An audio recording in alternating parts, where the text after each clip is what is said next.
So you might have woken up this morning and saw the news that Kyle Juszczyk had re-signed. Yes, re-signed with the San Francisco 49ers. And after he was released earlier in the week, you might be wondering, what the hell's going on here? And to answer your question, I don't know. I don't get it either. The 49ers cut Kyle Juszczyk earlier this week. They took on a 3.57, they took on a cap hit of dead money. A couple of days later, they signed him to a new contract, which pays him roughly $600,000, less than he was going to get paid for this upcoming season, and tax on a 2026 year that they're not going to be able to get out of. All of this could have been done without cutting him, without doing the dead cap hit. Now, does it matter that the 49ers are taking on a unnecessary $3.57 million dead cap hit for this season? Not really. They're taking on dead cap money left, right, and center. They want to add all of that up in this offseason so that in 26 and 27 and beyond, they should have clear enough books. I can understand that argument, except for the fact that this was entirely unnecessary given the rules of NFL contracts. They let Kyle Juszczyk test the market. Kyle Juszczyk tested the free agent market and came back and said, I'd like to re-sign with you guys, albeit for a little bit cheaper. All of that could have been done without immediately releasing Kyle Juszczyk at the beginning of the week. It could have been done on the sly with his agent talking to folks, as they always do. All of this stuff is done in clandestine fashion. This could have been handled without having to pay, at least against the cap, $3.75 million. This team double charged itself for a fullback. And a fullback who, by the way, when he was cut, it was justified in cutting him. He had a bad year in 2024. And while there's not a lot of fullbacks that can do whatever it is that Kyle Juszczyk does, he really sets the formation, you guys. Do you need one? Do you need a fullback in the modern NFL anymore? I love the power run game as much as the next guy. But I didn't see how Kyle Juszczyk was providing value to this team other than being a chess piece that never actually captured any pawns, much less a rook or a knight or a king or a queen. He was just sort of out there.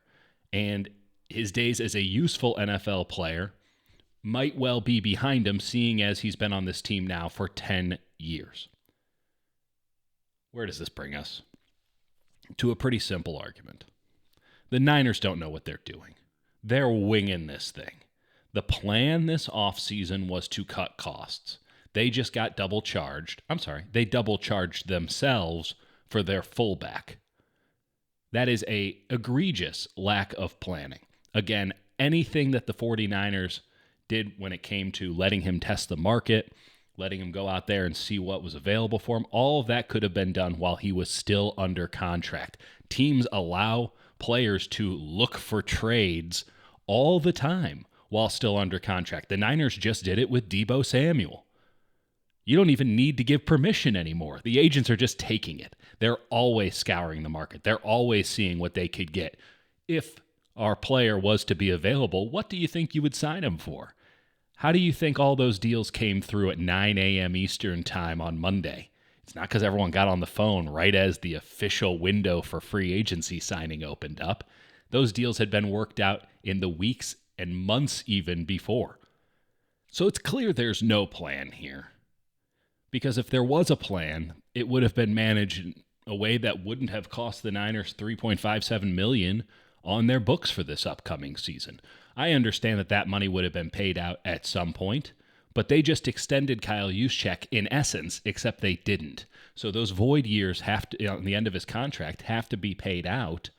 They could have just extended him into the void years and restructured the contract to turn that void year money into actual money for his salary. All of this was very easily manageable if there was a plan in place, albeit there isn't, so this is what you get.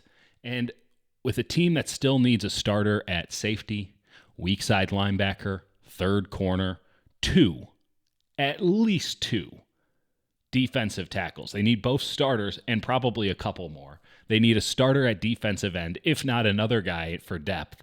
They need at least competition at left guard. We love Ben Barch here on the channel, but it's fair to say he could use some competition in training camp that's not Spencer Burford. And oh yeah, an ex-receiver, because you might be trading your ex-receiver, and if you don't trade him, he might not show up until Thanksgiving because his knee exploded. On top of that, you need depth at a lot of other positions. Meanwhile, the 49ers have spent twice on a fullback, paid big money to a backup quarterback, and a blocking tight end. They have missing starters right down the spine of their defense. The most important defensive tackle, weak side linebacker, safety. They need starters there. They need a third corner. They need defensive ends. They need a left guard. They need an ex-receiver. They just spent, for no good reason, $3.5 million against the cap so that they could give Kyle Juszczyk a 4-day Rumspringa, which produced nothing. Meanwhile, they're too stingy to raise Joey Bosa's, there I am as a Fox announcer again, Joey Bosa's contract offer, $2 million, so he'll actually come to San Francisco. They're too stingy to even get into the bidding for Apuna Ford with the LA Rams. They're too stingy to even give Jeremiah Ledbetter a contract that's worth $2 million.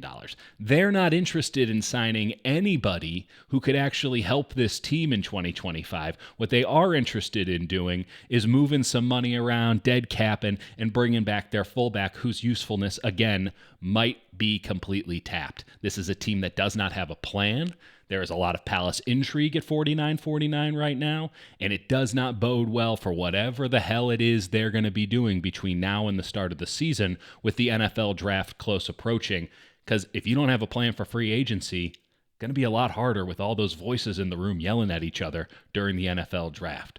$3.57 million on the books for no good reason. That's the 49ers way in 2025.